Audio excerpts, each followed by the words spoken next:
Committee on Science, Space, and Technology will come to order. Without objection, the chair is authorized to declare recess of the committee at any time. And pursuant to Rule 2F and House Rule 11, recorded votes may be postponed. Today we meet to consider H.R. 8958, the NASA Reauthorization Act of 2024. I now recognize myself for an opening statement.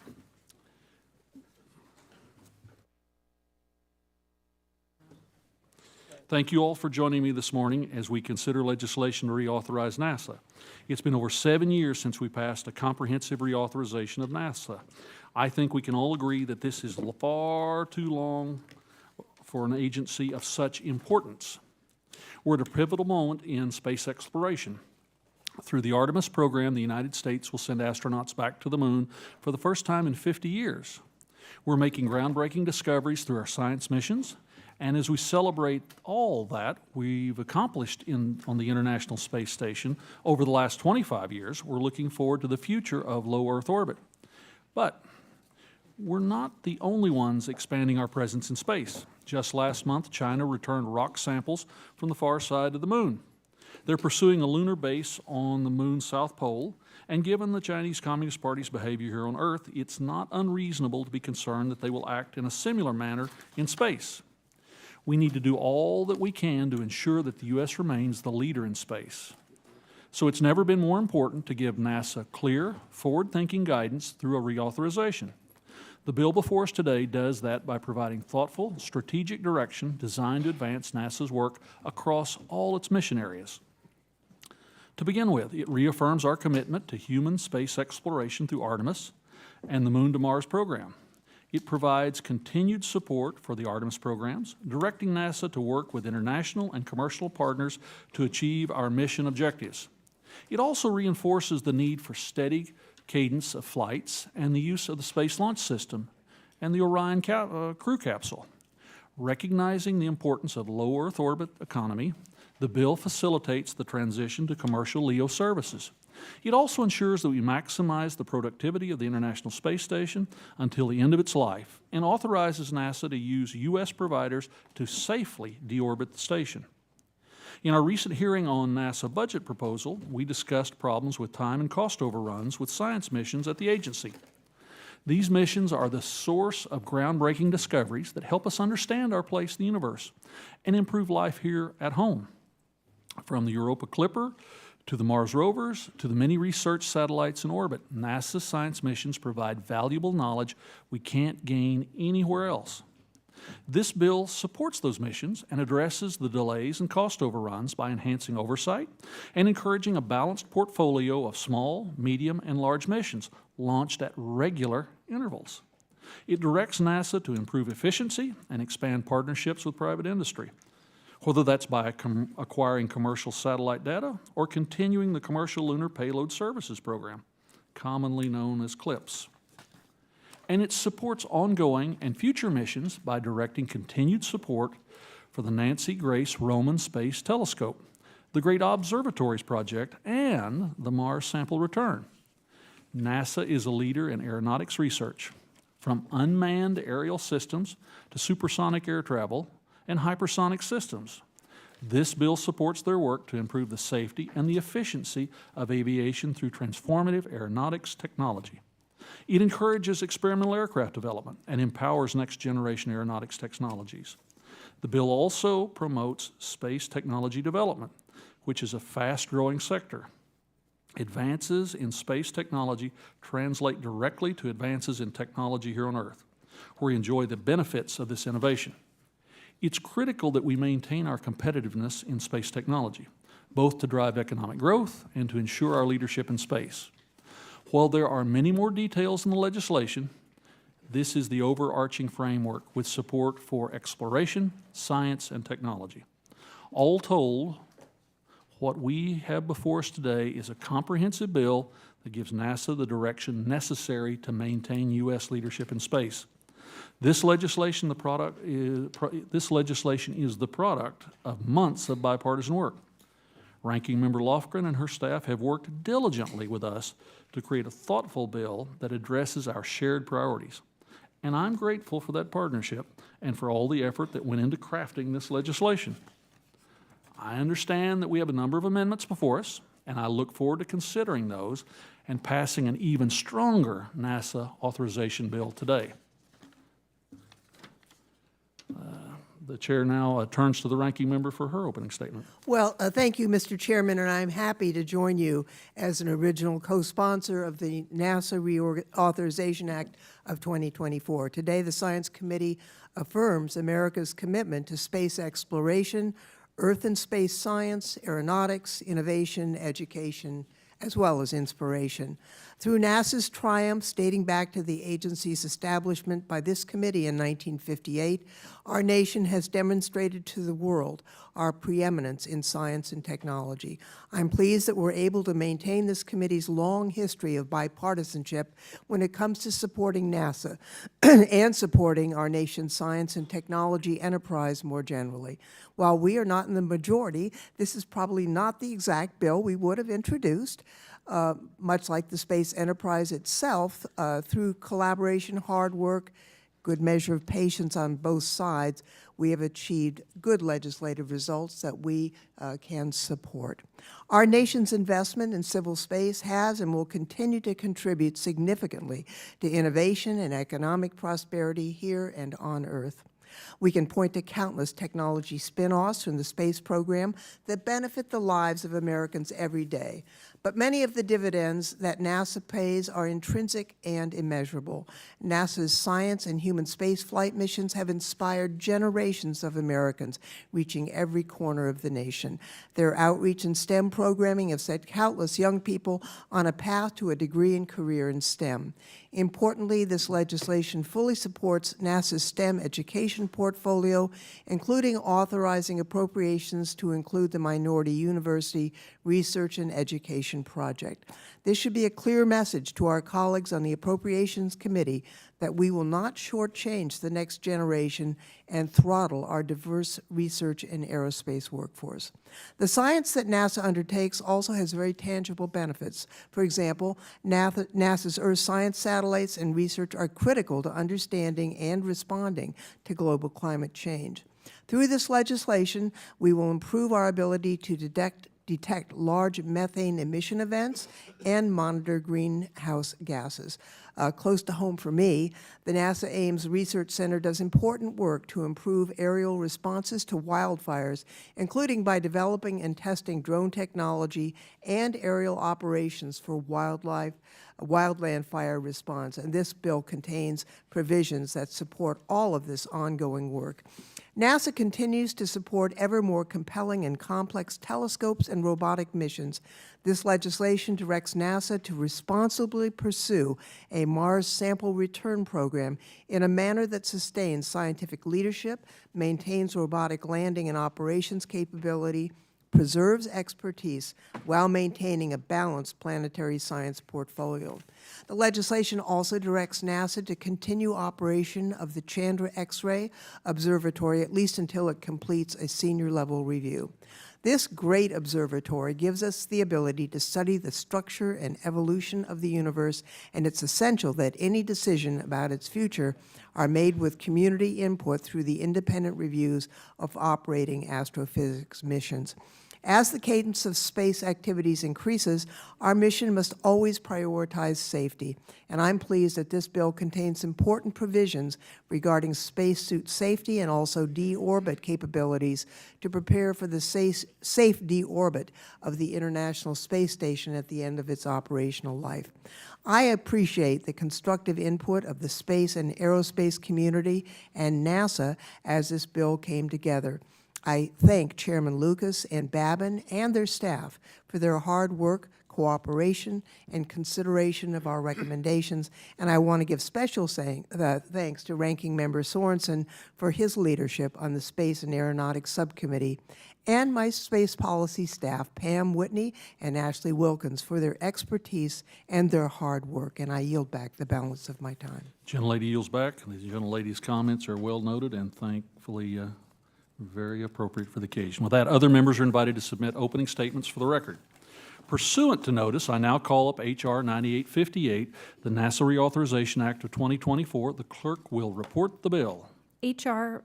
8958 to reauthorize the National Aeronautics and Space Administration and for other purposes. Without objection, the bill is considered as read and open for amendment at any point. Does any member wish to be recognized to speak on the underlying bill?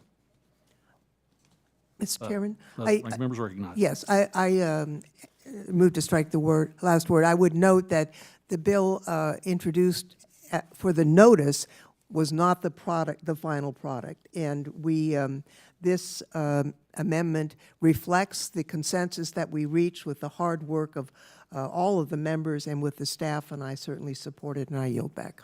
Gentlelady yields back. If there's no, the gentleman from Texas is recognized.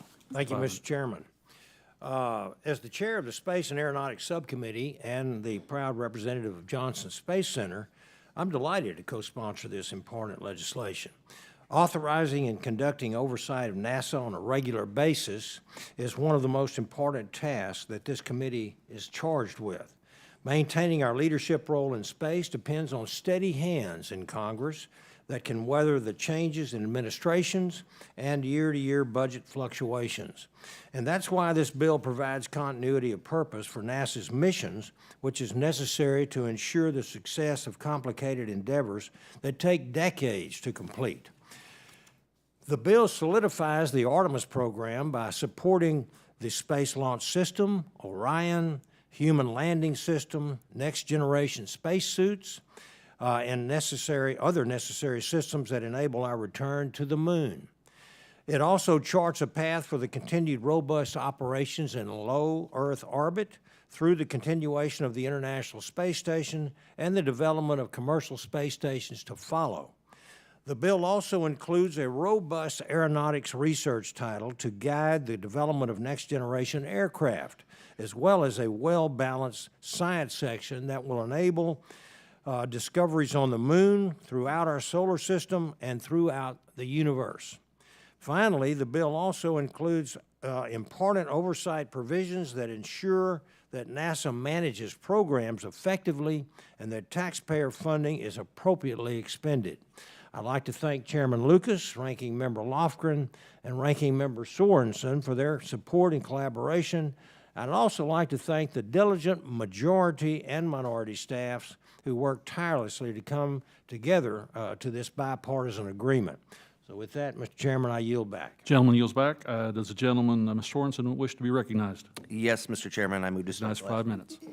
I'm the proud son of an aerospace engineer, a scientist, and a meteorologist. As a ranking member of the Space and Aeronautics Subcommittee, with my friend Congressman Babin from Texas, I'm pleased to co-lead the NASA Reauthorization Act of 2024. This bill supports the men and women who work at NASA and is another example of bipartisan collaboration within this wonderful committee. NASA's aeronautics, science, human exploration, and space technology programs continue to demonstrate our nation's leadership in science and technology. NASA's multi-mission portfolio is a beacon of inspiration and hope. We need more of that here. Their work includes sending humans to the International Space Station, sending probes that explore planetary surfaces, and telescopes that study the evolution of our universe. I'm pleased that this reauthorization builds on the work done in the NASA Authorization Act of 2022 to advance Artemis efforts under the Moon to Mars program. The bill also maintains United States research and development in low Earth orbit, advances scientific discovery, and supports innovative technology and research for aviation and so much more. The work that NASA does is tremendously important for humanity, with implications far beyond the scientific community. I often say that without technology, without putting a man on the moon in 1969, we would not have these supercomputers in our hands every day. That's why it's important that we in Congress ensure that NASA's research and development provides benefits to Americans across our nation, such as the agricultural communities in my district in central and northwestern Illinois. The NASA Reauthorization Act of 2024 ensures that NASA's Earth science data are disseminated and leveraged to support agriculture decision makers. Additionally, I'm proud to see that my bill, the NASA Streamlining Partnerships and Research for Education for Engineering and Science Act, or quite simply the NASA SPREES Act, is included in the legislation that we consider today. The NASA SPREES Act will streamline interagency collaboration and help advance the missions of our various science agencies. I'm delighted to see it included in the NASA Reauthorization Act of 2024. In closing, this bill continues the committee's long history of bipartisanship on NASA and our civil space program. I have no doubt that our bipartisan work here this morning is of vital importance to NASA, its continued leadership today, well into the future. Thank you, and I yield back the balance. Gentleman yields back. I believe there's a recognition request from the gentlelady from Virginia, Ms. McClellan. Is that correct? Yes, thank you, Mr. Chairman. Recognized for 5 minutes. Thank you, Mr. Chairman and Ranking Member Lofgren, for your work on this bipartisan NASA authorization package. As you know, Virginia has a very special relationship with NASA as the birthplace of manned spaceflight at Langley. And I want to also express my appreciation for the inclusion in this bill of the Advanced Capabilities for Emergency Response to Operations, or the ACERO Act. This is a bill that Representative Mike Garcia and I led to codify and expand a NASA program advancing the use of drones to fight wildfires. Just this year, Virginia, as a number of states, experienced devastating wildfires that destroyed homes, closed schools, and worsened air quality. And unfortunately, with higher temperatures and more intense droughts, we are seeing wildfires become larger and more destructive. The ACERO Act supports research and development for new technologies to better manage both manned and unmanned aerial vehicles in wildfire response, and these provisions will help ensure that we remain at the forefront of innovation and can best support our firefighters as they protect the American people and property and our lands. And I have to say, on behalf of my 13-year-old son, Jackson, who you may recall asked me to ask Director Nelson about the Chandra X-ray telescope, that I'm glad to see the provisions related to its future in this bill, and he specifically wanted me to say thank you. I yield back. Gentlelady yields back. The chair recognizes the gentlelady from Michigan, Ms. Stevens, for 5 minutes. Thank you, Mr. Chair, and I just have to say, I really love doing all this work with all of you, because this is a landmark day yet again on the House Science, Space, and Technology Committee. I really want to commend Mr. Babin, Mr. Sorensen for their work, the steady guidance of our ranking member, you yourself, Mr. Chair. The NASA Reauthorization Act of 2024 provides just needed support and direction to this agency in a much critical time in this country, and particularly as it pertains to our grand competition on the global stage, having the purview of and privilege of serving on this committee as well as the Select Committee on China Competition. We have also had briefings and meetings and hearings on some of the very topics that we in this legislation are addressing here today. And while we do have a great representative from Colorado in Ms. Caraveo, we also know that another former Colorado representative, Mr. Perlmutter, who reminded us time and time again of our efforts to go to Mars, we see that and we feel that in today's legislation, that the road to Mars runs right through this committee, this reauthorization, and I would rightfully say it's also so deeply tied to Michigan and our amazing supply base. As I go and I visit these automotive suppliers and aerospace suppliers, some who are so intertwined and inextricable to the very work of NASA and the reauthorization, I'm just so pleased to see robust support for the commercial space suppliers as well in this legislation. Public-private partnerships are the way of the future. It's the way to utilize federal investment and the authorizations that we are making here today, and I am deeply proud and honored to be doing this work alongside you. Thank you, Mr. Chairman, and I yield back. The gentlelady yields back.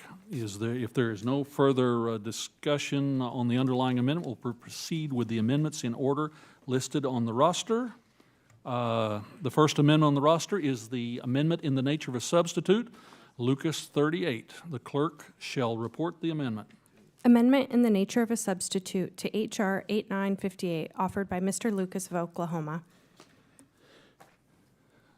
Without objection, the amendment is considered as read, and I recognize myself to explain the amendment. As I said in my opening statement, this NASA reauthorization is the product of months of work by Republicans and Democrats on this committee. This amendment is in the nature of a substitute, reflects the collaborative process.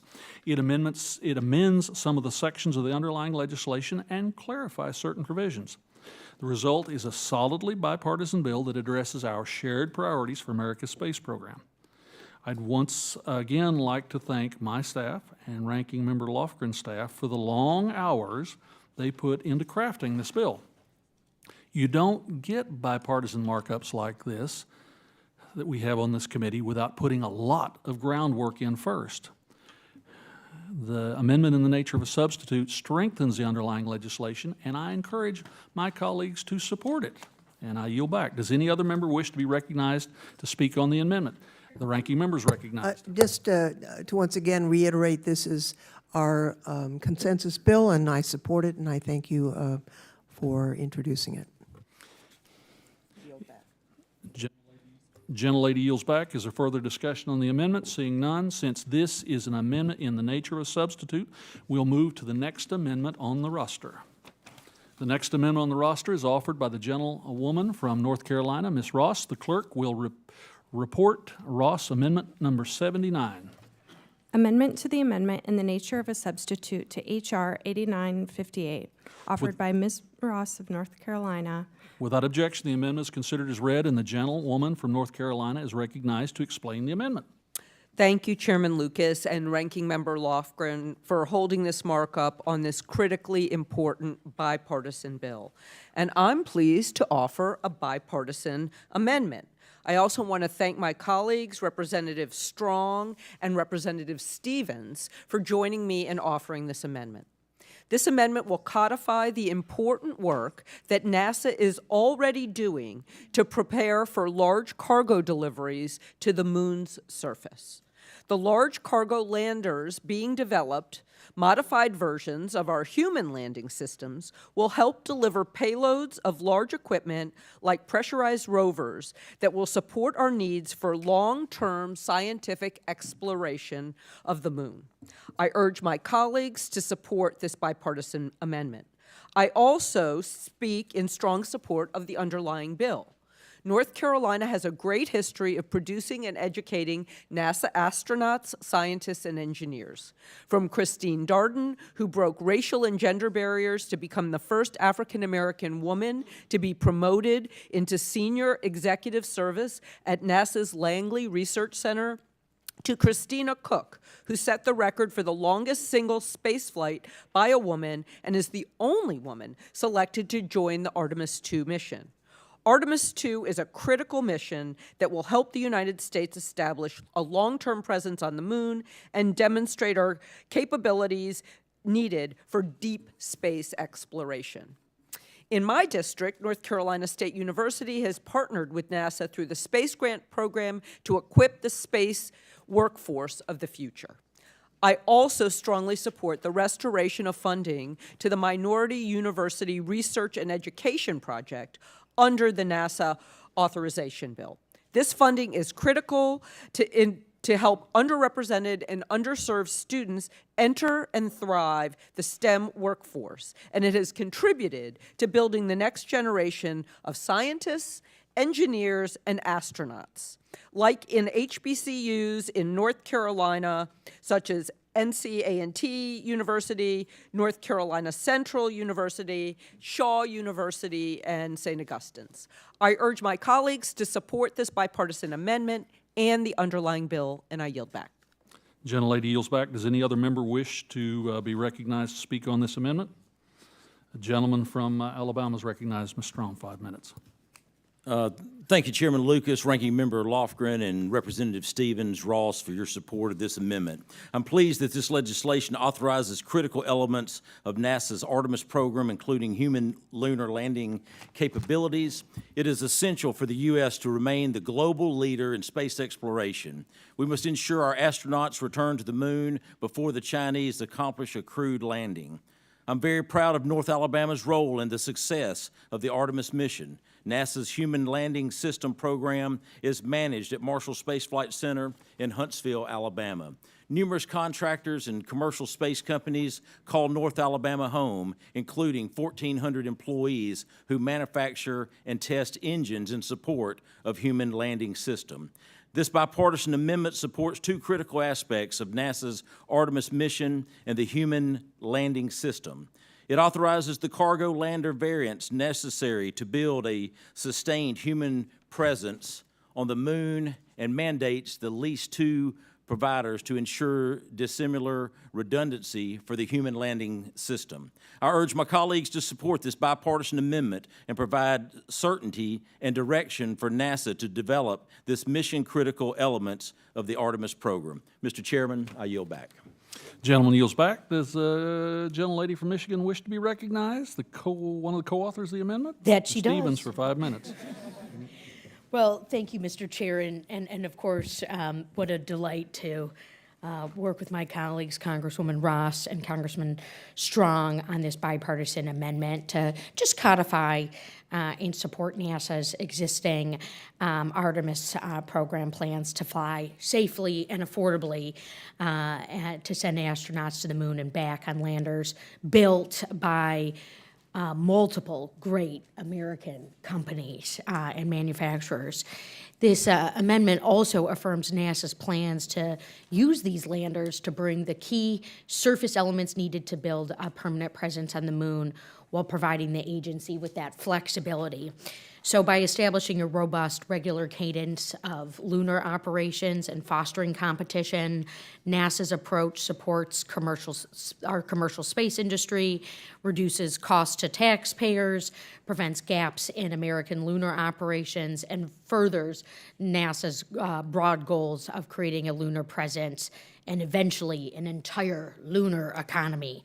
So with that, I encourage all of my colleagues to support this amendment to further American interests in space exploration. And I yield back. Gentlelady yields back. Does any other member wish to be recognized speaking on the amendment? Seeing none, I recognize myself for 5 minutes. Before us is a modified amendment that was filed right before the start. But I want to note to my colleagues, I fully support the amendment and will be voting for it. And with that, I yield back. The ranking member wish to be recognized? I concur in the chairman's comment. Ranking member, seeing no other member seeking recognition, the question before us is agreeing on the Ross Amendment, number 79. All in favor say aye. Aye. All opposed, no. The ayes appear to have it. The ayes appear to have it. The ayes do indeed have it, and the amendment is agreed to. A roll call. Yes. The next amendment before us is the roster is offered by the gentleman from California, Mr. Mullen. The clerk will read Mullen Amendment number 24. Amendment to the amendment in the nature of a substitute to H.R. 8958, offered by Mr. Mullen of California. Add at the end of Title 3. Without objection, the amendment is considered as read, and the gentleman from California is recognized to explain the amendment. Thank you, Mr. Chair. I am presenting my amendment, which would require NASA to report back to Congress on the risk posed to research and development by a potential gap in the United States' access to low Earth orbit and options to prevent it. The current plan for the International Space Station to be deorbited around 2030 is likely to leave a gap in low Earth orbit access. While NASA plans to use commercially developed space stations to support low Earth orbit research and development, there are just 3.5 years left to ensure that commercial stations are ready and certified for NASA's use by 2028 for the planned 2-year overlap with the ISS. The Office of Science and Technology Policy and the NASA Inspector General have repeatedly noted that having a gap in low Earth orbit is a major risk to R&D and that there are major challenges to meeting the 2028 goal. Following the retirement of the Space Shuttle program in 2011, there was a 9-year gap in the United States' ability to get to orbit independently. It was not until 2020 that NASA's first commercial spaceflight partner was able to successfully launch a crewed mission into space. NASA's second commercial spaceflight partner, meant as a critical redundancy, did not launch a crewed mission until last month. This only underscores how much time it really takes to develop and deploy technology for space. So given this reality, I'm particularly concerned about the risk of losing access to low Earth orbit for science and technology research and development. There are so many important discoveries and innovations that have been developed thanks to NASA providing the platform to do it in space. My amendment would simply ensure Congress has the information it needs to ensure we do not face another major gap in access to low Earth orbit. Thank you, Mr. Chair, and I yield back the balance. Gentleman yields back. Does any other member wish to be recognized, speak on the amendment? The ranking member is recognized for 5 minutes. Mr. Chairman, I just want to thank Mr. Mullen for this insightful amendment and yield back. Gentlelady yields back. I recognize myself. I too thank the gentleman for his amendment. This is a valid and timely question for NASA to address, and as NASA navigates the end of the life of the International Space Station and considers the agency's future presence in LEO, this report will help inform the path forward for NASA. And I yield back. Does any other member wish to be recognized to speak on the amendment? Hearing no others, the question is on agreeing to Mullen Amendment number 24. All in favor signify by saying aye. All opposed, no. The ayes appear to have it. The ayes appear to have it. The ayes do indeed have it, and the amendment is agreed to. The next amendment on the roster is offered by the gentlewoman from Michigan, Ms. Stevens. The clerk will report Stevens Amendment 55. Amendment to the amendment in the nature of a substitute to H.R. 8958, offered by Ms. Stevens of Michigan. Without objection, the amendment is considered as read, and the gentlewoman from Michigan is recognized to explain the amendment. Thank you, Mr. Chair, and I am so deeply pleased to offer this amendment alongside the gentleman from California to support U.S. leadership in space. The internal space station, our International Space Station is the core of U.S. leadership in low Earth orbit, LEO, enabling breakthroughs in science and human exploration, and is the foundation and a model for America's intergovernmental partnerships in the human exploration endeavors of space. The ISS is significantly supported by NASA's Crew and Cargo program, and this program provides all U.S. transportation to and from ISS today, ensuring the safety of astronauts aboard the ISS.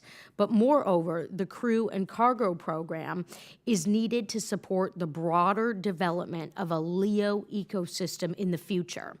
Therefore, this bipartisan amendment directs NASA to maintain the current flight cadence to the ISS under the Crew and Cargo program to support the health and safety of the ISS and our astronauts and the full utilization of this historic structure.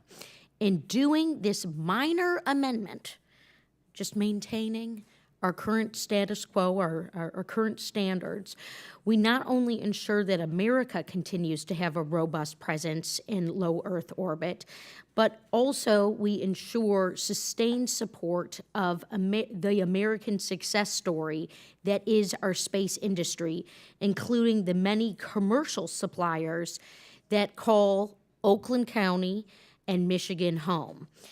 So, as we look at safety, as we look at standards, and we look at making clear the intent of Congress, that is why I've put forward this amendment. This also guides those who are moving alongside NASA, but in the private sector, to adhere to clear standards and goals. So with that, Mr. Chair and Ms. Ranking Member, I urge my colleagues to support this amendment, and I yield back. Gentlelady yields back. Does any other member wish to be recognized on this amendment? Seeing none, I recognize myself. I want to thank the gentlewoman for her amendment, which directs NASA to maintain an adequate cadence of crew and cargo missions to the International Space Station. And I'd also like to thank Congressman Issa for his work on this language, too. And with that, I am supportive, and I yield back. Does any other member wish to be recognized to speak on the amendment? Hearing no others, the question is on agreeing to Stevens Amendment number 55. All in favor signify by saying aye. All those opposed, no. The ayes appear to have it. The ayes appear to have it. The ayes do indeed have it, and the amendment is agreed to. The next amendment on the roster is offered by the gentlewoman from Colorado, Ms. Caraballo. The clerk will report Caraballo number 98. Amendment to the amendment in the nature of a substitute to H.R. 8958, offered by Ms. Caraballo of Colorado. Without objection, the amendment is considered as read, and the gentlewoman from Colorado is recognized to explain the amendment. Thank you, Chairman Lucas, for holding this markup today. I would really like to congratulate you and Ranking Member Lofgren on this bipartisan piece of legislation. I'd also like to thank our subcommittee chair, Mr. Babin, and Ranking Member Mr. Sorensen for their leadership in the Space Subcommittee this Congress. Now, before I get to my amendment, I would be remiss if I did not also acknowledge the inclusion of my bill, the Space Resources Institute Act, in this reauthorization. Thank you again for the committee leadership for including this bill, which is an acknowledgement of how important it is. Not only is establishing a Space Resources Institute a priority for allowing us to learn more about in situ resource utilization, but it's also vital in ensuring that we stay ahead of our global competitors. And I know Mr. Posey has an amendment later that is really just going to improve on that language. So I thank him for his input. And the last thing I'll say on this topic is that this is the third time that this bill will now be passed out of this committee in Congress, twice in a larger package, and third as a standalone. So I'm hoping that the third time is a charm, and look forward to continuing to work with the committee to bring this bill to the floor one way or another. Now, on to my amendment, which is also going to be familiar to the committee. Colorado, as we all know, is leading the way when it comes to space, and our spaceport is a key piece of that success. Spaceports across the country are hubs for space innovation, but many need to address the infrastructure needs to build their capacity. My amendment would reauthorize and modernize the FAA's Space Transportation Infrastructure Matching Grant Program. This will give spaceports another avenue to develop their infrastructure with a program similar to the Airport Improvement Program.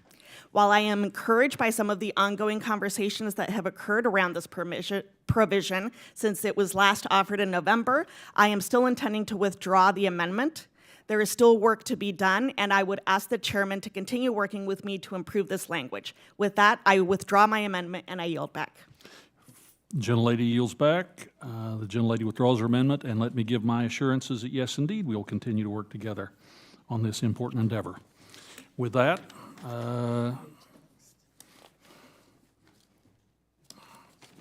the next amendment on the roster is offered by the gentlewoman from Pennsylvania, Ms. Lee. The clerk will read Lee Amendment number 62. Amendment to the amendment in the nature of a substitute to H.R. 8958, offered by Ms. Lee of Pennsylvania. Without objection, the amendment is considered as read, and the gentlewoman from Pennsylvania is recognized to explain the amendment. Thank you, Mr. Chairman. Orbital debris is a growing issue that poses significant risk to our space missions, the safety of our astronauts, and the long-term sustainability of space activities. The growing amount of this space junk is in our atmosphere, and it can cause serious damage to satellites, to spacecraft, and it disrupts vital services we all rely on, such as telecommunications, GPS, and weather forecasting. That's why I'm offering my amendment today that reaffirms the importance of NASA's efforts to better understand and to mitigate the hazards posed by orbital debris. Ensuring that space exploration prioritizes mitigating the hazards of orbital debris and emphasizes sustainability is crucial for the long-term viability of our space exploration activities. So I urge my colleagues to support this amendment as a crucial step towards a safer and more sustainable future in space exploration, and I thank you and I yield back. The gentlelady yields back. Does any other member wish to be recognized to speak on the amendment? Seeing none, I recognize myself for 5 minutes. I want to thank the gentlewoman from Pennsylvania. The research directed by this amendment will advance our understanding of orbital debris and improve on-orbit safety. And I support it, and therefore I yield back Does any other member wish to be recognized? Hearing no others, the question is on agreeing to Lee Amendment number 62. All in favor signify by saying aye. All those opposed, say no. The ayes appear to have it. The ayes appear to have it. The ayes do indeed have it, and the amendment is agreed to. The next amendment on the roster is offered by the gentleman from Florida, Mr. Frost. The clerk shall report Frost Amendment number 35. Amendment to the amendment in the nature of a substitute to H.R. 8958, offered by Mr. Frost of Florida. Without objection, the amendment is considered as read, and the gentleman from Florida is recognized to explain the amendment. Thank you, Mr. Chairman. For over half a century, the United States space program has been the envy of the world. And I'm grateful for the bipartisan work in this NASA reauthorization bill. It will ensure that NASA's international leadership in science and commercial space continues. NASA's success is also what makes it a prime target for cyber attacks by our adversaries, whether China or Russia, as well as organized crime. In 2021, NASA reported more than 6,000 cyber attacks during the previous 4 years. These attacks led to the indictments of multiple operatives of the Chinese government. Several other federal agencies have raised the same alarm. Our adversaries are aiming their cyber weapons at our spacecraft to disrupt satellite operations, steal intellectual property and private data, or even gain control of spacecraft, which would put the lives of our astronauts in danger. We know that many see space as not just an arena for theft, but for violence. Their space weapons programs make this clear. The need to combat these threats to our spacecraft must start from the very beginning of NASA projects. Experts agree that making cybersecurity requirements as a part of the earliest stages of a project ends up being easier, less costly, and more effective than trying to add cybersecurity protections later on in development. So we want this to be done at the acquisition phase. The programming and protocols needed cannot just get bolted onto a spacecraft just like any other layer of insulation. But luckily, addressing cybersecurity threats is a priority of my Democratic colleagues and my colleagues on the other side of the aisle. Because they understand that these threats to our spacecraft, the bipartisan leadership of our committee and the Space Subcommittee asked the GAO to review the cybersecurity requirements in NASA's spacecraft contracts. In their report, GAO noted that NASA created cybersecurity requirements for their spacecraft in 2019. Then in 2023, NASA also created a guide for cybersecurity plans at the acquisition stage, but this 2023 guidance was and still is just optional. I filed my Spacecraft Cybersecurity Act in response to this report. While NASA is clearly taking steps to strengthen its spacecraft cybersecurity, I believe that it is part of our job and my job to ensure that the potential weaknesses in NASA's cybersecurity procedures are addressed quickly and concretely. My bill directs NASA to complete a plan with a timeline to update its spacecraft's acquisition process to include cybersecurity requirements. NASA has taken this issue very seriously. I trust their experts, and this bill gives them wide flexibility in creating these plans and implementing them. Once these requirements are embedded in NASA's spacecraft acquisition process, those projects will be more cost-effective for industry and government, and spacecraft will be better protected from the increasing cybersecurity threats. The amendment is that bill, and I was hoping to include this important cybersecurity bill as a part of this year's NASA reauthorization, but more work needs to be done to build bipartisan support on it, and I know that further study of this issue is also being done. And so for that reason, I will be withdrawing my amendment and look forward to continuing the work with my colleagues on both sides of the aisle on this very important issue. Thank you. I yield back. Gentleman yields back. The chair appreciates the responsible legislating, and with that, we'll proceed to the next amendment. The next amendment on the roster is offered by the gentlewoman from Virginia, Ms. McClellan. The clerk will read the McClellan Amendment number 47.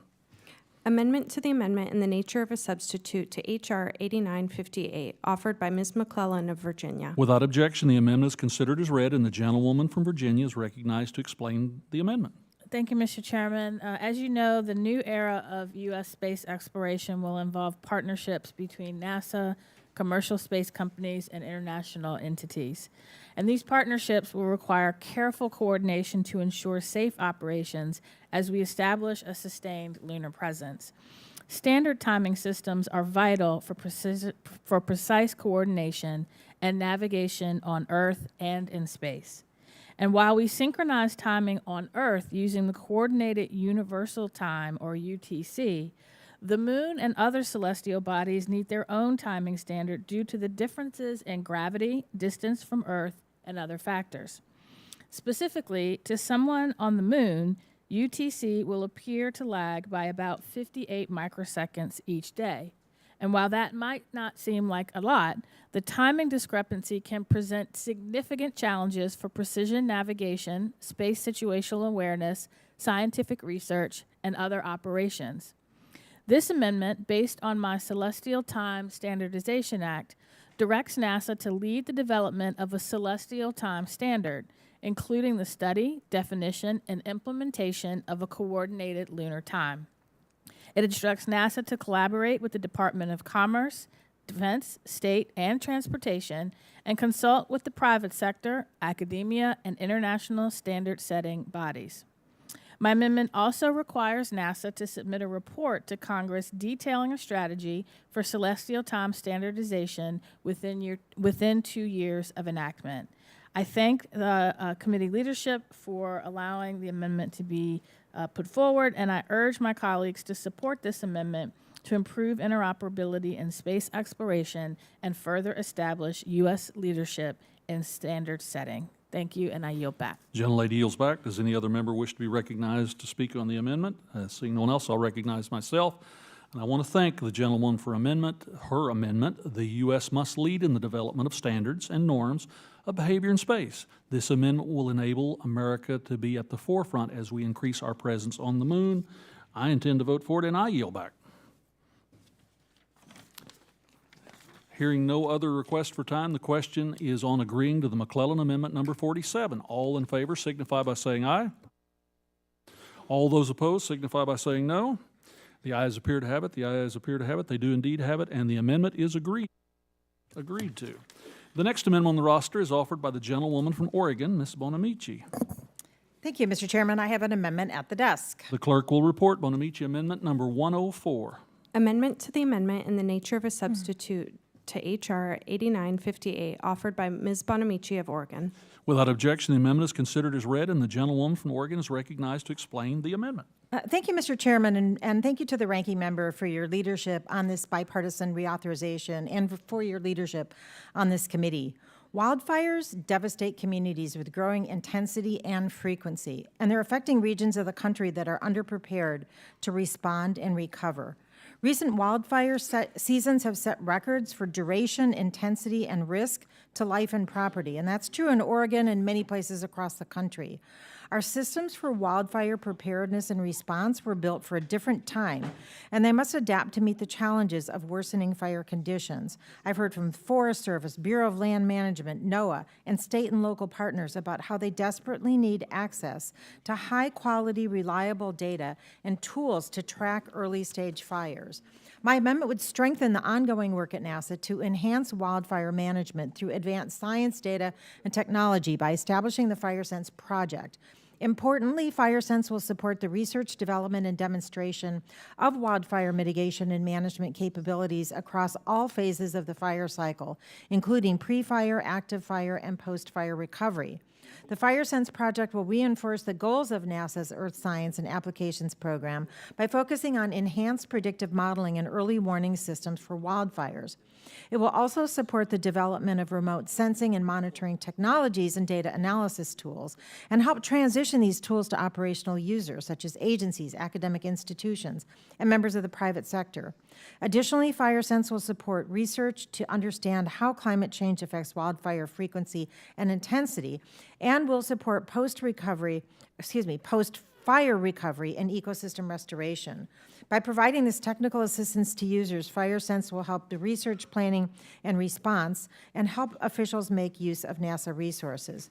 NASA's Earth Science Division and wildfire scientists provided invaluable expertise for wildfire research and mitigation. So this amendment would allow FireSense to coordinate with federal, state, tribal, and local governments and organizations to improve operational support and data sharing to prevent, detect, respond to, and recover from wildfires. NASA is a leader in advanced technologies, and their partnership and scientific knowledge can provide us with tools we need to identify, track, and contain deadly fires. So, colleagues, this amendment, this program will save lives and property. My amendment would empower FireSense to leverage NASA's unique expertise and resources to improve wildfire detection, prevention, response, and recovery. By making FireSense data and resources available to the operational users, we can mitigate the effects of wildfires on communities and ecosystems, and again, ultimately save lives. I encourage all my colleagues to support the amendment, and I yield back the balance of my time. Gentlelady yields back. Does any other member seek to be recognized to speak on the amendment? Seeing no one, I will recognize myself. And I'd like to thank the gentleman for amendment. The amendment allows NASA to leverage agency capacities in support of efforts related to wildfires. And I am supportive. And with that, I yield back. And seeing no other request for the question is on agreeing to the Bonamici Amendment number 104. All in favor signify by saying aye. Aye. All those opposed, nay. The ayes appear to have it. The ayes appear to have it. They do indeed have it, and the amendment is agreed to. The next amendment on the roster is offered by the gentlewoman from Oregon, Ms. Bonamici. The clerk will report Bonamici Amendment number 105. Thank you, Mr. Chairman. I have an amendment at the desk. The clerk will report Bonamici Amendment number 105. Amendment to the amendment in the nature of a substitute to H.R. 8958, offered by Ms. Bonamici of Oregon. Without objection, the amendment is considered as read, and the gentleman from Oregon is recognized to explain the amendment. Thank you, Mr. Chairman and Ranking Member Lofgren. I have a theme here. Each year, longer and more intense wildfire seasons present risks to lives, homes, and our way of life, not just in the Pacific Northwest, but across the country. Last year, communities on the East Coast and Midwest experienced hazardous smoke and lingering heat from distant fires, conditions we deal with yearly in Oregon. Wildfires and the smoke they create have become more intense with the warming climate. Last year, the National Wildland Fire Mitigation and Management Commission produced a comprehensive report that provides a suite of policy recommendations to address nearly every facet of the wildfire crisis, including mitigation, management, and post-fire rehabilitation and recovery. I was pleased that the Oregon State Fire Marshal, Mariana Ruiz Temple, was invited to join as a contributing member. In their report, the members of the commission emphasized the need to enhance research into science, data, and technology for wildfire management and to develop tools to improve response and mitigation efforts. NASA is well equipped and prepared to leverage its expertise to reduce the risks of wildfires. So my amendment would direct NASA to incorporate the Commission's science, data, and technology recommendations into its ongoing science activities. NASA's unique data collection instruments, including ground sensors, air monitors, and satellites, can provide critical data to support fire science research and understand the effects of climate change on wildfire behavior, frequency, and intensity. And importantly, this amendment would strengthen NASA's work to support research, development, and deployment of technologies that improve wildfire prediction, prevention, response, and recovery. It would also enhance interagency coordination among federal, state, and tribal partners to integrate these recommendations into broader wildfire management efforts through data and research sharing and engaging in joint projects. There's no single solution to address the wildfire crisis, but NASA's unique technology capabilities and scientific expertise make it a natural leader and partner to support the more effective use of science, data, and technology in wildfire mitigation and management. We did work with NASA on this and the prior amendment. I encourage all of my colleagues to support this amendment, and as I yield back, I request unanimous consent to enter into the record a statement from Oregon State Fire Marshal Mariana Ruiz Temple advocating for these recommendations and the use of science, data, and technology to meet the challenges presented by wildfires. Thank you. I yield back. Seeing no objection, so ordered. The material be added to the record. The gentlelady yields back. Does anyone else seek to be recognized to speak on the amendment? I recognize myself simply to say that I am supportive of Bonamici 105, and thank you for your efforts, colleague. And with that, hearing no other requests for time, the question is on agreeing to Bonamici Amendment number 105. All in favor signify by saying aye. Aye. All those opposed say no. The ayes appear to have it. The ayes appear to have it. They really do have it. The amendment is agreed to. And just before we call up the next amendment, I'd like to note on a moment of personal privilege that our new colleague has joined us on the Science Committee, the gentleman from Colorado, Mr. Greg Lopez. Welcome to what I think the ranking member and I would describe as one of the most productive committees in the United States Congress on the things that are actually fun to work on. And with that, I yield back my time on that point. And the next amendment on the roster is offered by the gentlewoman from Colorado, also, Ms. Caravello. The clerk will report Caravello Amendment number 99. Amendment to the amendment in the nature of a substitute to H.R. 8958, offered by Ms. Caravello of Colorado. Without objection, the amendment is considered as read, and the gentlewoman from Colorado is recognized to explain the amendment. Thank you again, Chair Lucas, and I would also like to welcome my fellow Coloradan onto this committee. I think it really speaks to Colorado's importance in the space and aerospace industry. Now, if you were to ask any child, or really any adult, they will tell you that at some point in their life, they wanted to be an astronaut. I think that this is how many of us were first introduced to space. However, as we all discovered, it is very difficult to become an astronaut, and for good reason.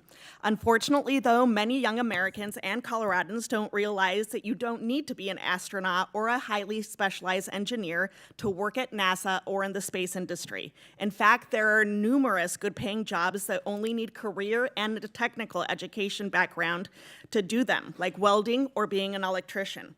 These jobs are just as important, and we actually need more people to get involved in them. That is where my amendment comes in.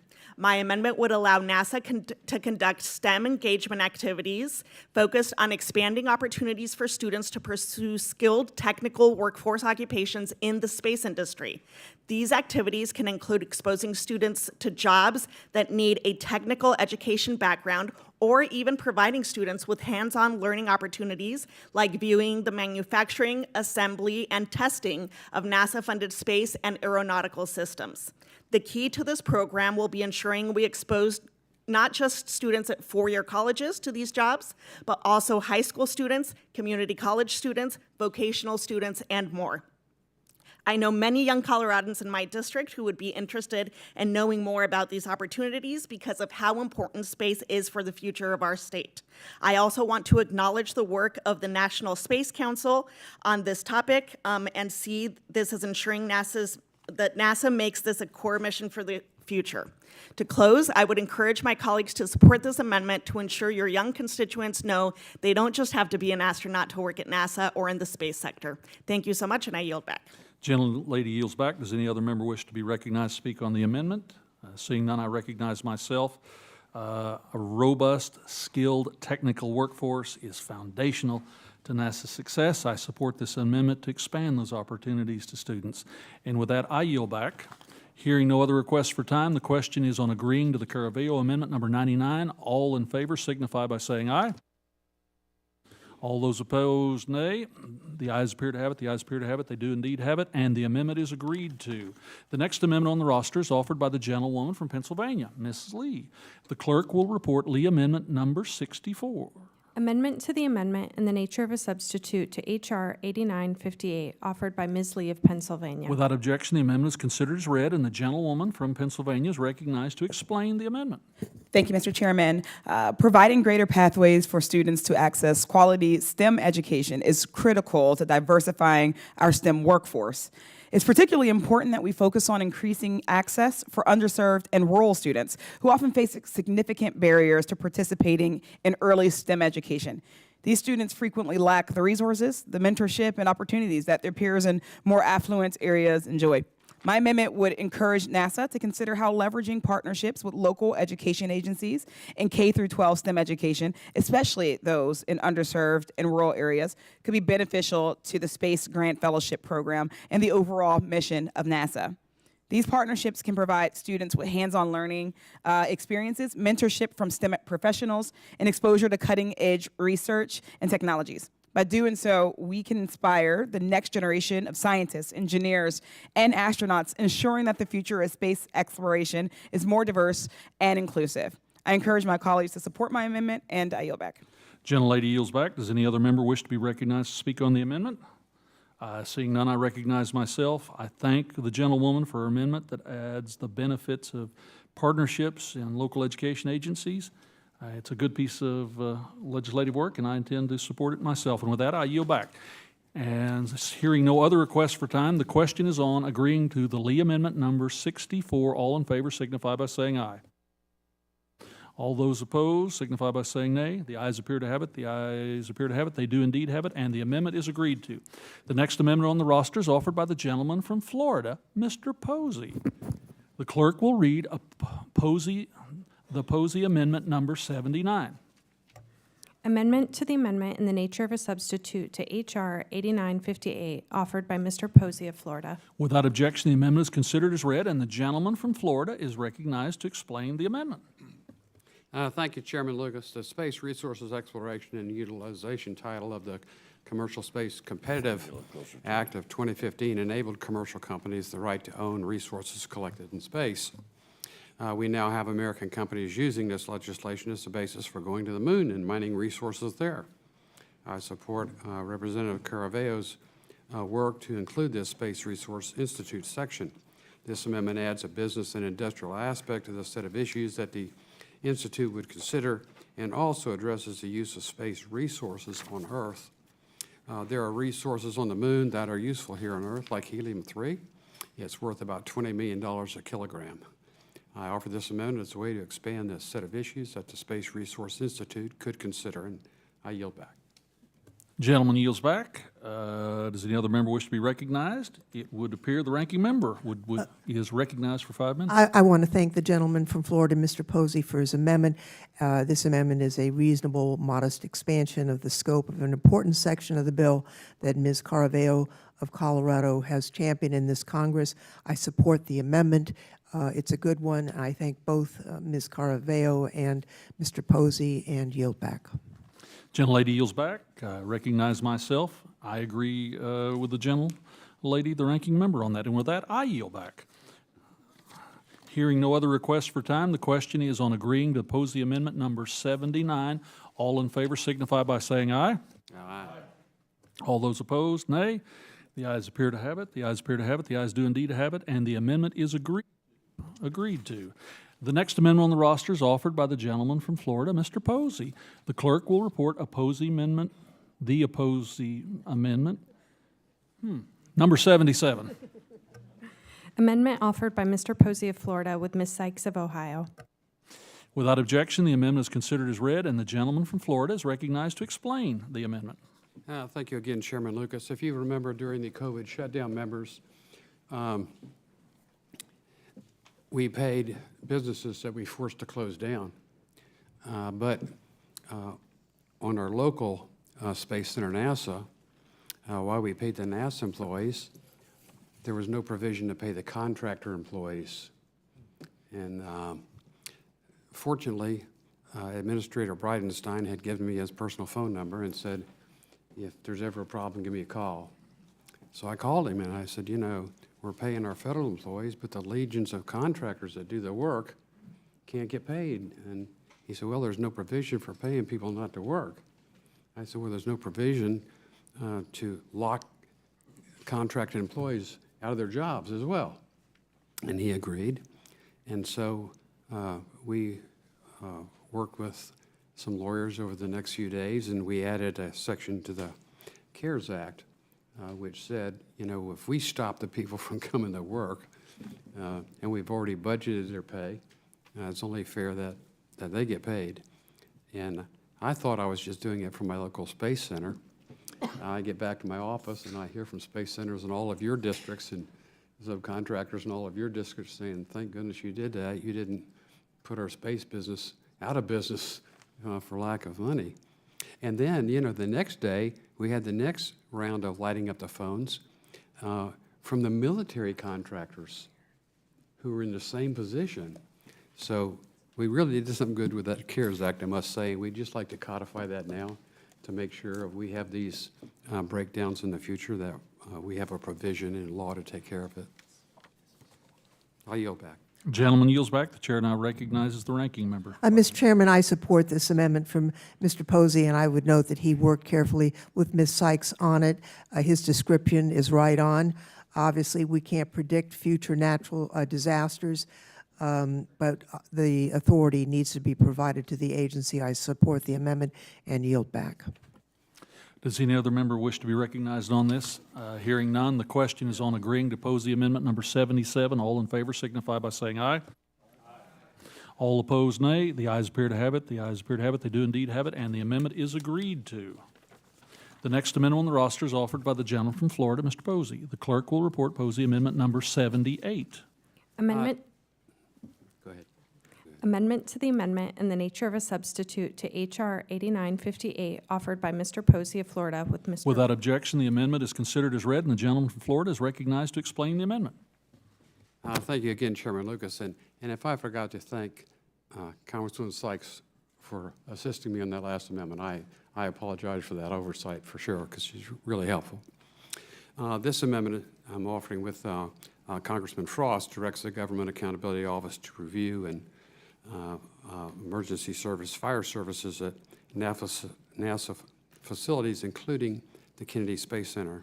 With an increase in launch cadences, we need to ensure that lives and property are safe. I'd like to yield to Representative Frost to say a few words in support of this amendment. Thank you, Representative Posey. The rebirth of Florida's Space Coast has been one of the most important recent developments in Central Florida. Thanks to NASA programs like Artemis and commercial space partnerships, the Kennedy Space Center has gone from kind of almost being dead after the end of the Space Shuttle program to now having a $4.7 billion impact on Central Florida's economy. The Kennedy Space Center also has a massive impact on the University of Central Florida, which is in my district. Actually, 30% of the Space Center's workforce are UCF Knights. UCF faculty fly research projects on commercial rockets, and the university is the #1 supplier of commercial space talent in the country. All of this has meant a rapid increase in the number of launches each year at Kennedy Space Center, from 16 launches in 2019 to 72 launches just last year, and an anticipated 111 launches just this year. At the same time, there has been a reduction of firefighters at the Space Center and the closure of one of its firehouses. As the Space Center has increased the number of launches and employees, there are fewer first responders to ensure that these launches are safe. The Transportation Workers Union, TWU, represents the Space Center's firefighters, and they brought this to our attention. Our amendment begins addressing this issue. It instructs the GAO to look at the current capabilities of the fire and emergency services at NASA launch and reentry facilities to see how the increasing number of launches may strain their effectiveness. I'm grateful to Representative Posey for his leadership on this very important amendment, and I'm proud to co-lead it and ask my colleagues to support this bipartisan effort. Thank you, and I yield back to Representative Posey. Gentleman yields back. Does any other member wish to be recognized to speak on the amendment? I yield. Yes. The gentleman from Florida still controls the time. I yield. And the gentleman yields back. Does any other member wish to be recognized to speak on the amendment? Hearing none, the amendment is on agreeing to Posey number 78. All in favor signify by saying aye. Aye. All opposed, nay. The ayes appear to have it. The ayes appear to have it. They do indeed have it, and the amendment is agreed to. The next amendment on the roster is offered by, you've been very busy, sir, the gentleman from Florida, Mr. Posey. The clerk will report Posey amendment number 80. Amendment to the amendment in the nature of a substitute to H.R. 8958 offered by Mr. Posey of Florida. Without objection, the amendment is considered as read, and the gentleman from Florida is recognized to explain the amendment. Thank you again, Chairman Lucas. This amendment will codify the Wolf Amendment and allow this committee to review certain Chinese space and scientific activities involving NASA. The amendment language has had bipartisan support and has been embedded in the annual Commerce, Justice, and Science appropriations bills every year since 2011. It's been signed into law by Presidents Obama, Trump, and Biden each and every year. I yield back. Mr. Chairman? Gentleman yields back. The ranking member is recognized to speak on the amendment. Mr. Chairman, I'd like to speak on the gentleman's amendment. This amendment largely reflects an existing restriction on interactions with China that is known as the Wolf Amendment.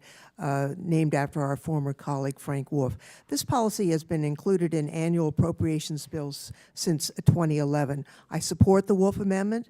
China is a geopolitical adversary, and we need to exercise care in our interactions with them, especially in relation to sensitive technologies such as what is developed in NASA. At the same time, we can't predict where China will be in 10 years, and I sincerely hope that country will be profoundly different than it is today.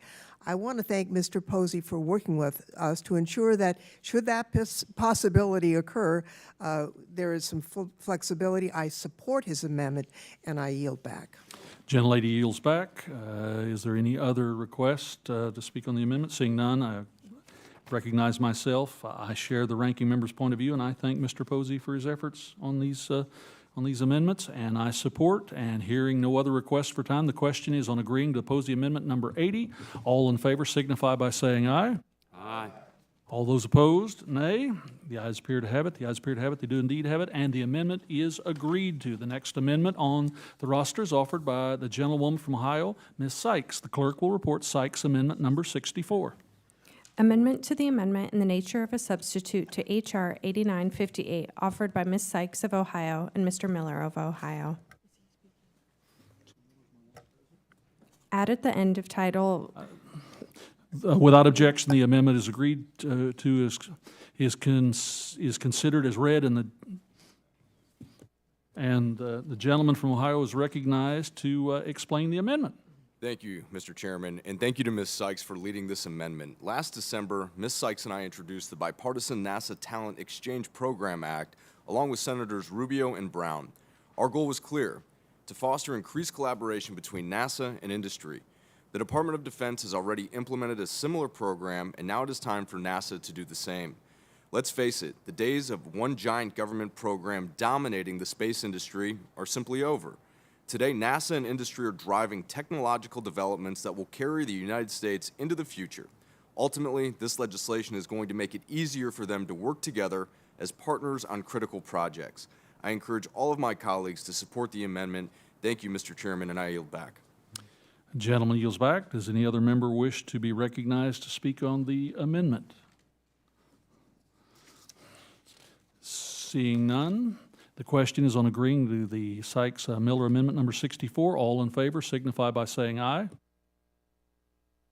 All those opposed, nay. The ayes appear to have it. The ayes appear to have it. The ayes do indeed have it, and the amendment is agreed to.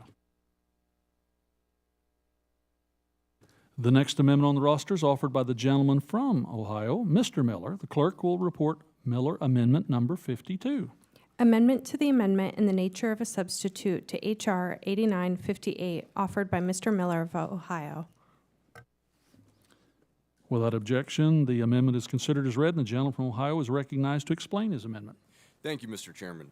This amendment would direct NASA to submit a report to Congress on intellectual property considerations in Space Act agreements, feedback from industry regarding those considerations, and differences between NASA's policies on IP in Space Act agreements and policies utilized in similar situations by other federal agencies.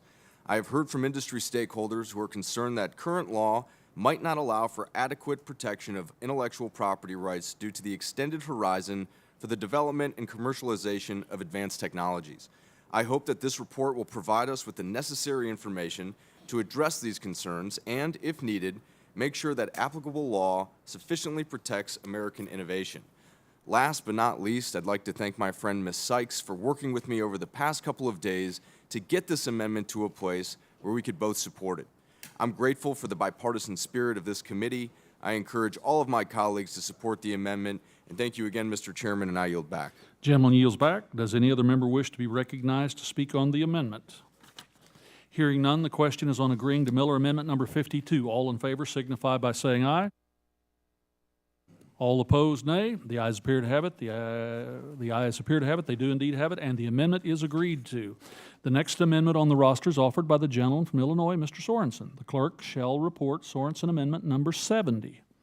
Amendment to the amendment in the nature of a substitute to H.R. 8958, offered by Mr. Sorensen of Illinois. Without objection, the amendment is considered as read, and the gentleman from Illinois is recognized to explain the amendment.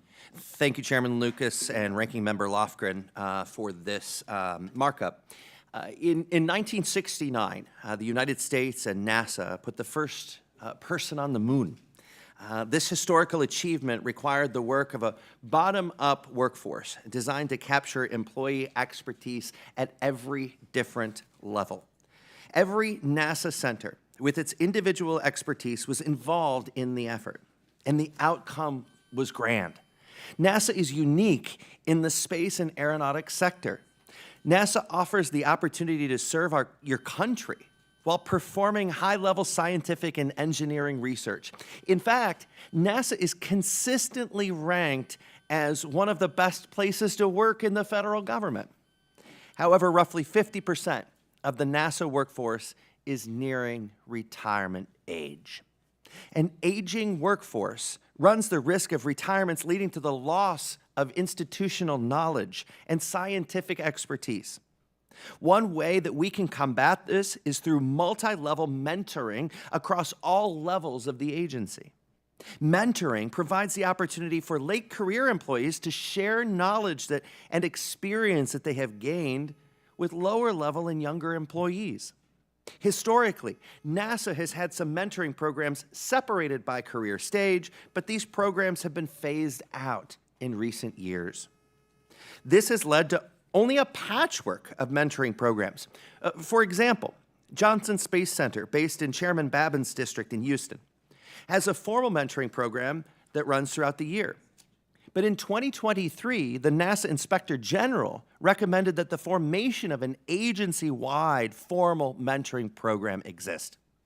So my amendment would do just that by requiring the administrator to establish and maintain a comprehensive agency-wide mentoring program that will ensure a robust pipeline for NASA's civil servant workforce and support the preparation of future employees. I urge my colleagues to support this amendment and yield back the balance of my time. Gentleman yields back the balance of his time. Does any other member wish to be recognized to speak on this amendment? Seeing no others, I recognize myself, and I want to thank the gentleman from Illinois. This amendment promotes NASA employee development, which is critically important, and I am supportive. And with that, I yield back. And hearing no other requests for time, the question is agreeing to the Sorensen Amendment number 70. All in favor signify by saying aye. All those opposed, nay. The ayes appear to have it. The ayes appear to have it. They do indeed have it, and the amendment is agreed to. The next amendment on the roster is offered by the gentlewoman from Virginia, Ms. McClellan. The clerk will report McClellan Amendment number 48. Amendment to the amendment in the nature of a substitute to H.R. 8958, offered by Ms. McClellan of Virginia. Without objection, the amendment is considered as read, and the gentleman from Virginia is recognized to explain the amendment. Thank you, Mr. Chair. The town of Chincoteague, Virginia owns and operates several drinking water wells located on NASA's Wallops Flight Facility. These wells have existed since 1957, before NASA acquired the property. In 2017, PFAS was found in 4 of these wells, likely due to NASA's use of firefighting foam in their operations during the late 1970s and 80s. The presence of these forever chemicals is deeply concerning for the health of Chincoteague residents and their environment. Since 2021, NASA has operated a treatment system to remove PFAS from drinking water at an annual cost of at least $750,000. This will have to continue indefinitely unless a more cost-effective and permanent solution is implemented, one that will allow the town to replace the contaminated wells with new wells outside of the Wallops property. My amendment will authorize NASA to enter into an agreement with the town to reimburse costs directly associated with developing a well replacement plan. It also requires NASA to provide this plan, including detailed cost estimates, to Congress within 18 months of enactment. I urge my colleagues to support this common sense amendment that would give the town of Chincoteague an effective and permanent solution for sourcing clean drinking water. Thank you, and I yield back.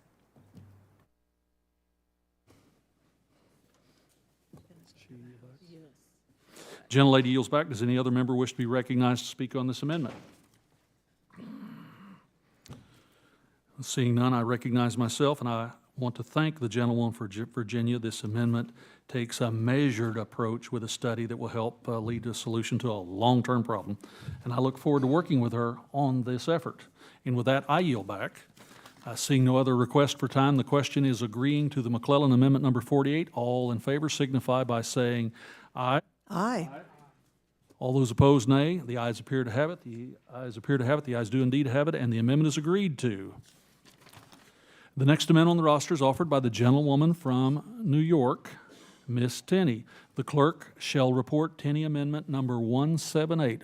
Mr. Chairman, I reserve a point of order. Gentlelady reserves a point of order.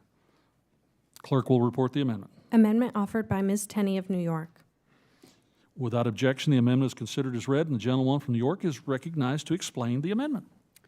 Thank you, Chairman Lucas, and thank you to the ranking member. I just want to offer my amendment to prohibit any funding to finalize, implement, or enforce the Federal Acquisition Regulation, FAR Council's proposed Federal Acquisition Regulation disclosure of greenhouse gas emissions and climate-related financial risk rule. This disastrous rule proposed by the FAR Council, which is comprised of NASA, the Department of Defense, and the General Services Administration, has numerous constitutional, national security, and practical concerns, none of which have been adequately addressed by the FAR Council, nor the Council on Environmental Quality, who have pushed for this rule.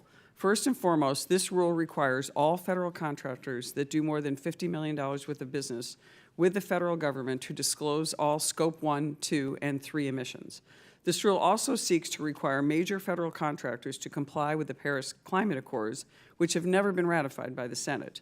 But the most objectionable part of this rule is the requirement that companies set climate targets and then have them validated by one specifically named company and one only, no choice here, called Science-Based Targets Initiatives, or SBTI. SBTI is a foreign-owned, London-based company which inherently carries national security concerns.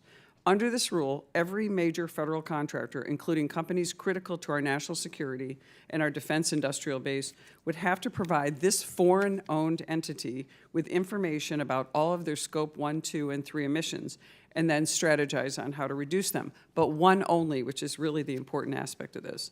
Despite the existence of numerous American companies that could fill the same role, the FAR Council and CEQ chose a foreign company as the name sole source provider.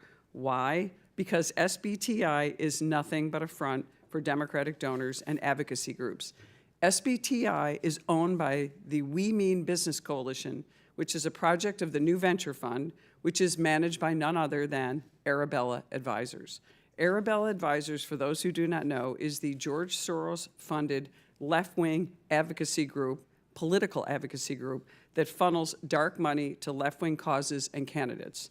To summarize, the Biden administration has named a subsidiary of one of their top donors, left-wing dark money organizations, as the sole source provider for all climate target validating for all major federal government contracts. During a hearing in the Science, Space, and Technology Committee on this rule, even the Democrats' witness said that SBTI was a poor choice for this role, yet the Biden administration forged ahead anyway. Mr. Chairman, before I conclude, I ask unanimous consent to enter into the record a letter sent by Ranking Member Lofgren and Ranking Member Fushi to Brenda Mallory, the Chair of the Council on Environmental Quality, dated December 14th, 2023. This letter expresses Seeing no objection. concerns. Thank you. This letter expresses concerns about possible conflicts of interest and misrepresentations by CEQ officials under oath in front of this committee. It expressed concern about the Carbon Disclosure Project's close ties to CEQ with one of their representatives. I know this is a controversial issue, Mr. Chairman, and you have asked that we consider this further, possibly for a floor vote. And because of that and your concerns and the need to further investigate this issue, I withdraw this amendment and I yield back. Gentlelady withdraws the amendment, yields back. I withdraw my point. And the point of order is withdrawn. We now proceed to the next amendment.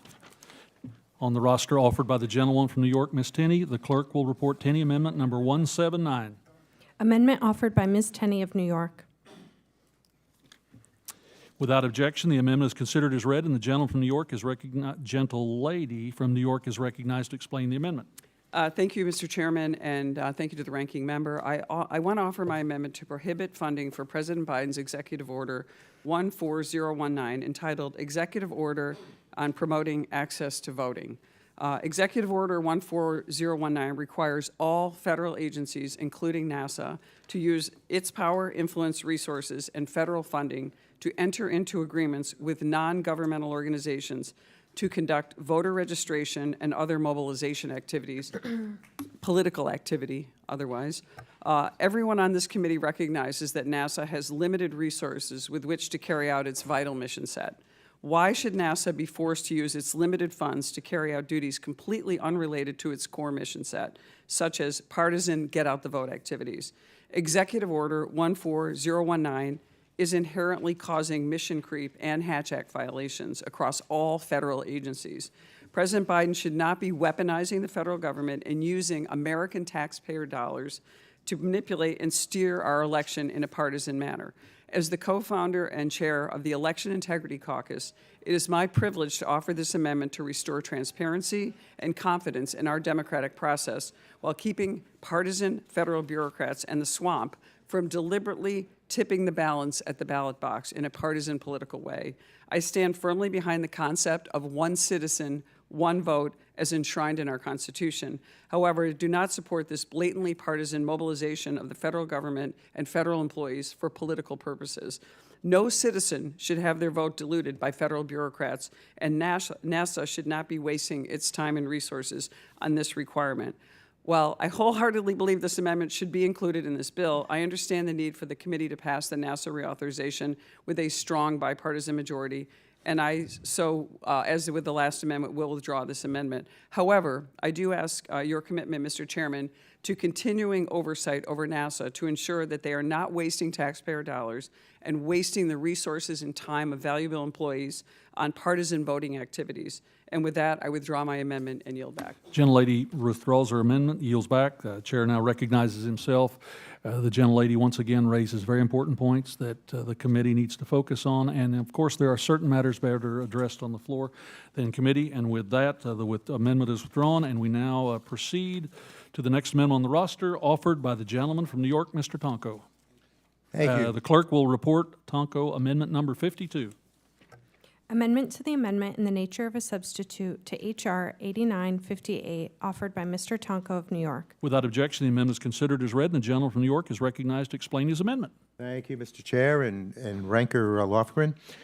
Throughout my time in Congress, I have made the establishment of a federal scientific integrity policy standard a major priority. My amendment will ensure that scientific research performed by our world-renowned experts at NASA can be discussed free of political influence. It is imperative that no matter what administration is in the White House and no matter who is at the helm of our federal agencies, scientific research can be relied upon to safely launch us deeper into this next golden age of space activity. That research is incredibly important and should not be messed with in any manner. So I urge my colleagues to support this amendment, and I do yield back the balance of my time, Mr. Chair. Gentleman yields back. Does anyone else seek time to be recognized to speak on the amendment? The gentleman from Florida, Mr. Posey, is recognized to speak on the amendment. Just a quick question for Representative Tonko. Does this waive the protections from discussing science with our adversaries, such as China? What we want to make certain is that the research that has been developed and invested in by the American taxpayer dollar is unadulterated, that it's presented to Congress in a way that, in its purity, can be then utilized for whatever actions we take here. But let's have the research as pure and focused as it's delivered here. Thank you. Gentleman yields back. The ranking member is recognized. I would just note I support this amendment, and I think the amendment offered by Mr. Posey earlier really covers, the Wolf amendment covers the question that he asked, and I yield back. Gentlelady yields back. I recognize myself simply to say I appreciate and support the gentleman's work from New York. I yield back. Seeing no other request for time, the question is on agreeing to the Tonko amendment number 52. All in favor signify by saying aye. All those opposed, nay. The ayes appear to have it. The ayes appear to have it. The ayes do indeed have it, and the amendment is agreed to. The next amendment on the roster is offered by the gentleman from California, Mr. Fong. The clerk will report Fong Amendment number 5. Amendment to the amendment in the nature of a substitute to H.R. 8958, offered by Mr. Fong of California. Without objection, the amendment is considered as read, and the gentleman from California is recognized to explain the amendment. Thank you, Mr. Chairman and the ranking member. My bipartisan amendment would authorize the Making Advancements in Commercial Hypersonics, or MACH, program at NASA. The MACH program funds high-speed flight opportunities to advance scientific research and technology development for reusable hypersonic vehicles. In authorizing this program, my amendment would provide a legislative framework and clarify congressional intent for a program that's already taking shape. The Consolidated Appropriations Act for fiscal year 2024 directed NASA to create the MACH program and provide $15 million for its activities. Also, the House version of the Commerce, Justice, Science, and Related Agencies Appropriations Bill for fiscal year 2025 directs NASA to focus the MACH program on flight testing and provides an additional $15 million for these activities. With the success of NASA's Flight Opportunities Program, NASA has demonstrated the benefits of leveraging America's vibrant commercial space industry to advance scientific research. The MACH program would build on the successful Flight Opportunities model to bolster American leadership in hypersonic flight. By ensuring that NASA has sufficient resources for hypersonic flight tests, NASA can continue to advance critical scientific endeavors while also helping the commercial hypersonic industry rise to meet the challenges of this decade and beyond. I'm grateful for my fellow Californian, Congressman Mullen's support of my amendment, which underscores the bipartisan importance of hypersonic flight opportunities. Thank you, Mr. Chairman, and I yield back. Mr. Chairman? Gentleman yields back. The gentlelady, the ranking member, wishes to be recognized to speak on the amendment. Thank you, Mr. Chairman, and thank you, Mr. Fong, for this amendment. I'd like to thank you. I know that you're new to our committee. We certainly support this amendment and NASA's effort to collaborate with the commercial hypersonic industry to advance scientific research and technological development in this area. And with that, Mr. Chairman, with thanks to Mr. Fong, I yield back.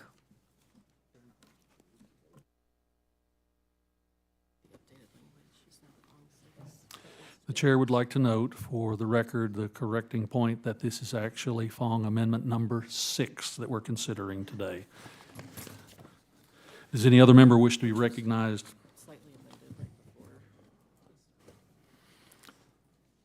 Does anyone else wish to be recognized on this amendment that had a slight adjustment before we took it up? Mr. Which is now noted.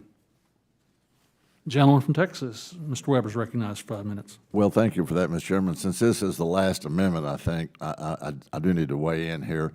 I'm just wondering, with all this money we're spending for NASA, can we get full-size bottles up here? I've noticed that the staff out there has senior high-sized bottles, and we have junior high-sized bottles. And I'll just, with that, Mr. Chairman, if you need an amendment to that effect, I'd be glad to submit it. I yield back. The gentleman now understands where the power really is in this place.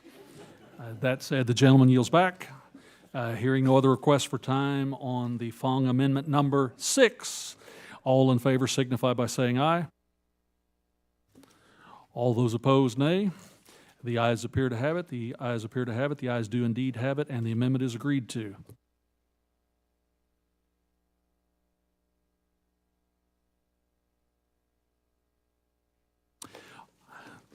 There are no other amendments pre-filed for this bill. Does any member wish to offer an amendment at this time as the chair glaringly looks at you? Hearing none, there will be a vote on the amendment in the nature of a substitute as amended. All those in favor signify by saying aye. All those opposed, nay. The ayes have it, and the amendment is adopted. Now, because we have members scattered all over the building, we have members in appropriation markups they can't get out of, I assume that one of my colleagues is about to request a roll call on the final bill, as would be the nature. Nope. Just on the size of the bottles. When we have 20 people and then... And subject to a quorum requirement, therefore, Pursuant to the Committee Rule 2F and House Rule 11, further proceedings on the bill will be postponed, subject to notice from the membership. That's a good underclassman taking care of the old guys. We'll notice you for the final vote, and we'll do it in a prompt fashion. So if you can come back when the notice goes out this afternoon, thank you very much.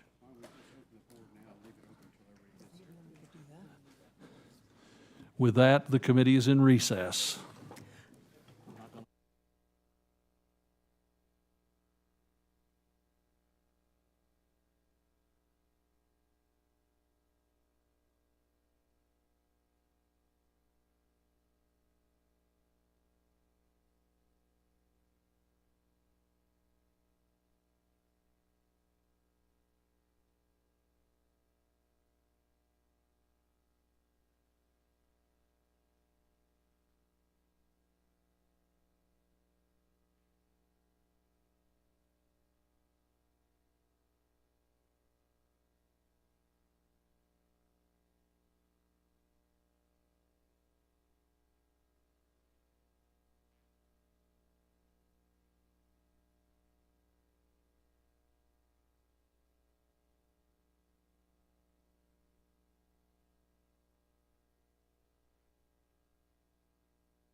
340.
The committee will now come to order.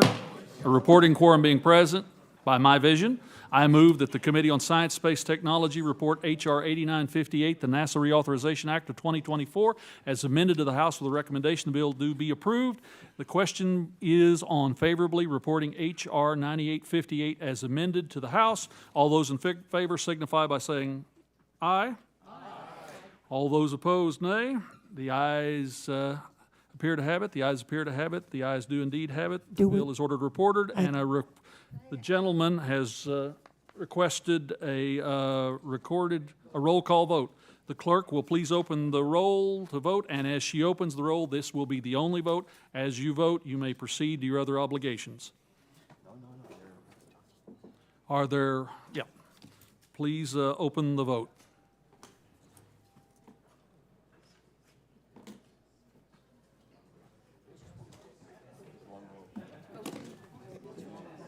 I don't.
Are there any members seeking to vote or change their vote? Seeing none, the clerk shall close the vote and report the results.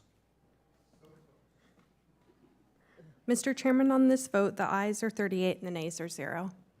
The ayes have it, and H.R. 8958 as amended is ordered favorably reported to the House. Without objection, I ask the staff to be authorized to make any necessary technical and conforming changes to these bills. Seeing no objection, so ordered. Members will have 2 calendar days to submit supplemental, minority, or additional views on these measures. With no further business before the committee now stands adjourned.